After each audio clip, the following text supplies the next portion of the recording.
Cracking, this your homie Ice Cube.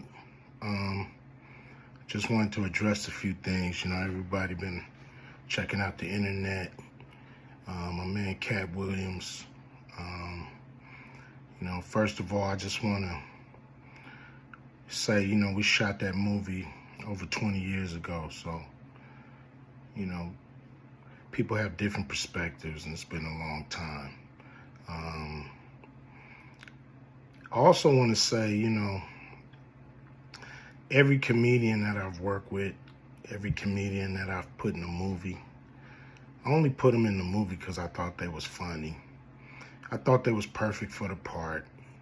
I tried to put them in a position to win. That's what it's all about, I look at from, Chris Tucker and Bernie Mac and Mike Epps, Katt Williams, Ricky Smiley, Michael Blackson, Cedric, Kevin Hart. All these guys I know are funny as hell. I didn't discover them. They were doing their stand-up or doing their thing, and I knew that they were great and that they could act, and that if I have an opportunity, I was gonna give them an opportunity. To me, that's what it's all about. As far as specific things, Katt was 100 on a few things. Most of what he was saying, a couple things, I just want to clarify. When we bring in a new, comedian, we do have them try out for different roles. So Ricky did give Money Mike a shot. But when we saw him and, we kind of saw how he moved and how he was, auditioning, we decided that he would be a better,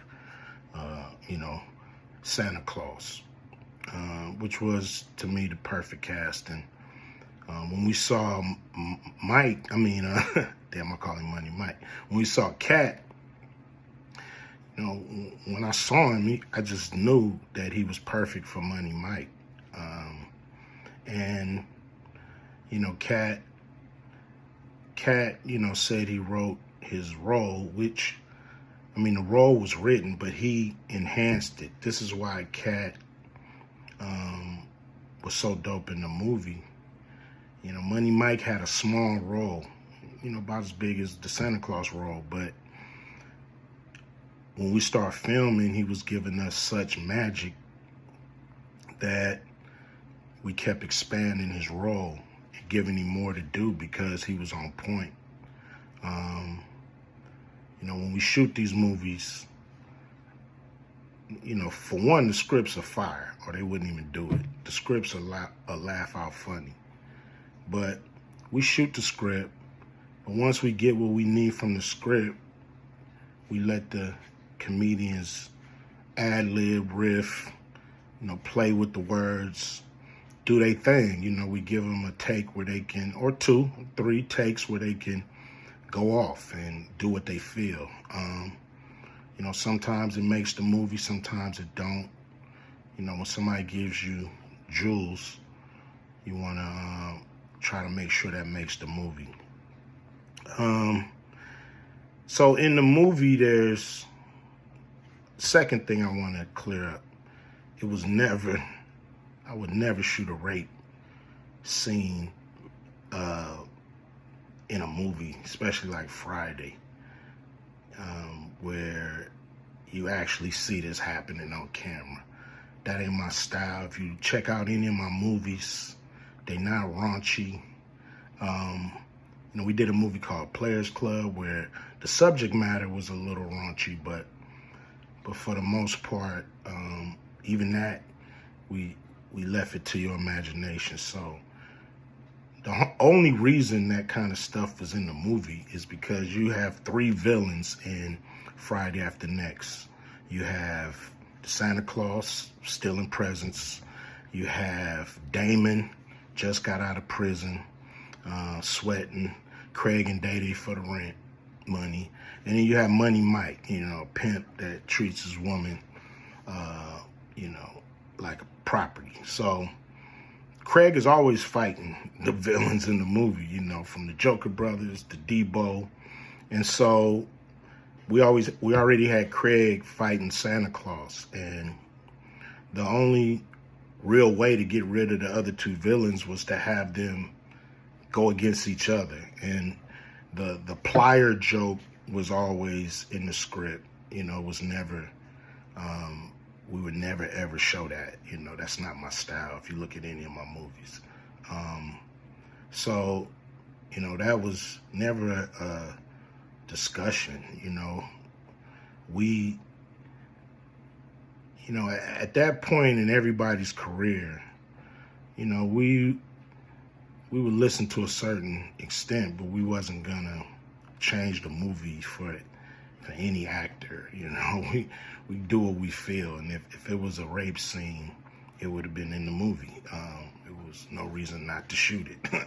But that's not my style. I don't even like that kind of shit in movies, on camera. And so, that was, to me, a little discrepancy there. Katt, he wrote a lot of his part because, like I said, he was giving us jewels, so we were keeping the camera rolling. He was coming off the dome. He was coming prepared every day to steal the show. That was his mission. And, that's what he did, with the movie. And it launched his career, And I'm proud of the movie. I'm proud of all the guys who've, come through, a Q Vision production and went on to do bigger and better things. And look, a lot of people are talking about pay and how much they was paid on these movies that were extremely low budget.